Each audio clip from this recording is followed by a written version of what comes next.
Guys, it's Tony. Happy holiday season to you all. We are coming to the end of another year, and I wanted to just pop on and share some words with you all, as well as update you on some things to expect from Tony Wellness next year. First, let's throw a cheers up for all of us and all of us that have set goals this year and been able to reach those goals. So you know when you cheer, you're supposed to look in the eye and take your sip. So if you didn't do that, let's do it again. Cheers. And then I like to say thank you to every single person out there who has supported me this year. I don't care if you supported me with my Whole Wellness for Thriving Futures initiative, my new youth initiative.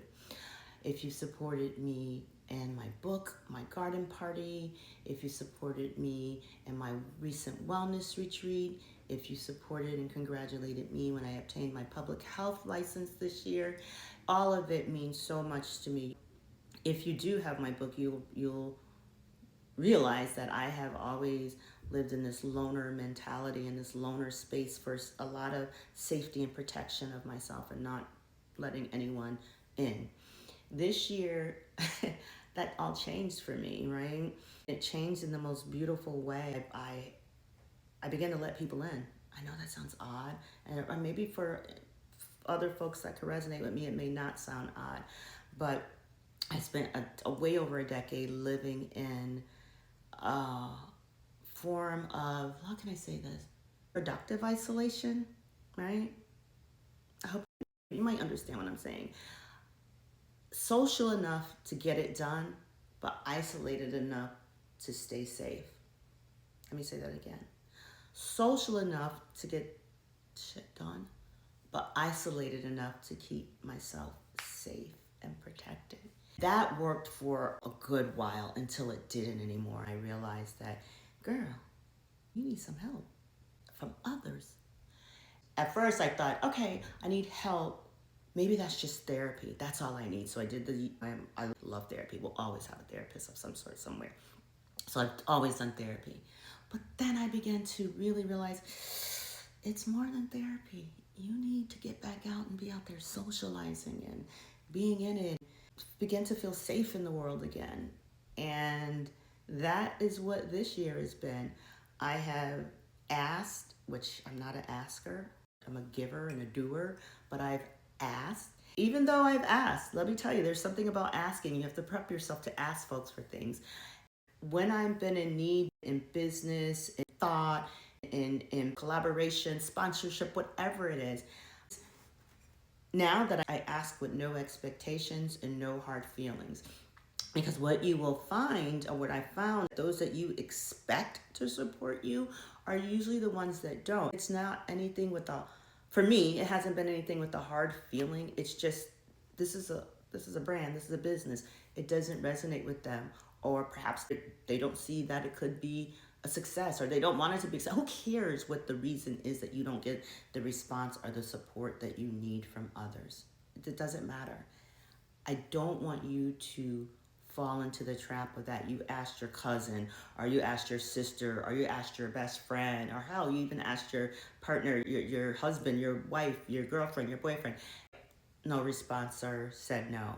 And then you ask a complete stranger and they say yes. It doesn't matter. Keep going. Keep staying close to your vision. Keep believing in yourself. Believe that it's okay for you to ask for what you need. I didn't ask for what I needed this year. I wouldn't be here with 4 goals achieved.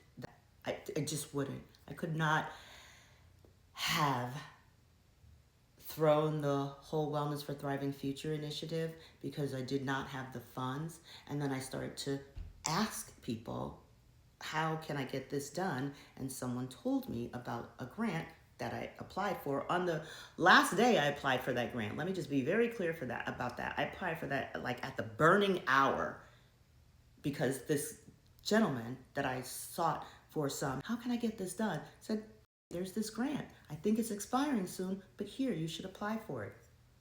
Had I not asked him, that goal, it would have been reached, but I'm not sure how that would have looked. So again, I asked.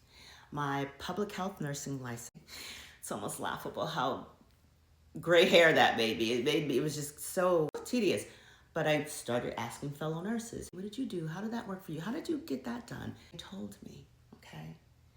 Writing the book, asking someone that I knew, do you know an editor? Do you know a copywriter? And then digging in their bag of connections and saying, this person's on the East Coast, but reach out. And I did. I couldn't imagine a better editor to go through that book writing journey with me, or a copywriter. So they appeared when I asked. And then my retreats, my garden party and my wellness retreat. My garden party had been planned even before the book was published. I had a vision to have a garden event in my yard, book published or not. But again, asking for support, and I received that. That support trickled into my fourth goal of the year, which was the wellness retreat in November. And that was a heavy lift for me. I had this vision. I knew what I wanted. I knew I could curate it. Again, old me would have tried to do that, my vision and my skills solo. I knew that I could not do that, hosting a retreat at this level and this small to mid-level. I asked what I needed appear, from the people to the place and to the things. All of it appeared because I sat down and asked. And you're probably wondering, why is she saying all this? Because I want to share with you guys that a few years ago, I was in despair. I was in despair. Just grieving the loss of parents, the loss of housing, the loss of work. I was just grieving. My body was breaking down, and I had to really sit and stop. The question I asked myself, what are you gonna do? And I said, I'm gonna get up and I'm gonna figure this out. And what that meant was I pulled out my computer and started setting goals, determined to follow those goals and determined to reach those goals. And little by little, chip by chip, day by day, I've been able to do that. And I look back now, one of the things I never really did, but I do now, talk about my accomplishments. Because when I was in that despair, I talked about it loud. I talked about it all the time. People get used to the woo of it all. But when you're elevating into your purpose, often others don't want to hear that. That's just the true fact. But there are many who do need and want to hear that, so they know that wherever you are and you're climbing, it's like this, right? I'm going to be here again. But right now, while I'm here, I'm enjoying every minute of it, and I'm taking it to help it strengthen me, to have a clearer vision, to gently remind myself, no matter when it gets bad, it's going to get good. But also, when it gets good, it's going to bottom at some point again. That's just reality. I got up here and just start talking, but those were points that I wanted you guys to know about. The other thing I'm going to leave you with, because I don't want to make this too long, is stay tuned. If you're interested in more of this, learning about my 4 pillars of wellness, what has led to my wellness journey, not only my book, but the life that I live. There were 4 simple pillars. That is self-care, lifestyle, movement, mindset. Those are my 4 pillars of wellness. And starting in January, I'm going to start the Grow Your Own Way Collective. It's just going to be a nice safe space where we can tap into these 4 pillars through creative expression, through journaling, through sharing, through movement.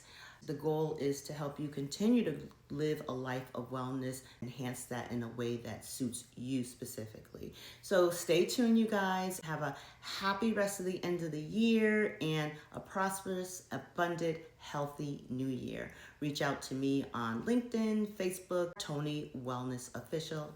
I'll see you guys.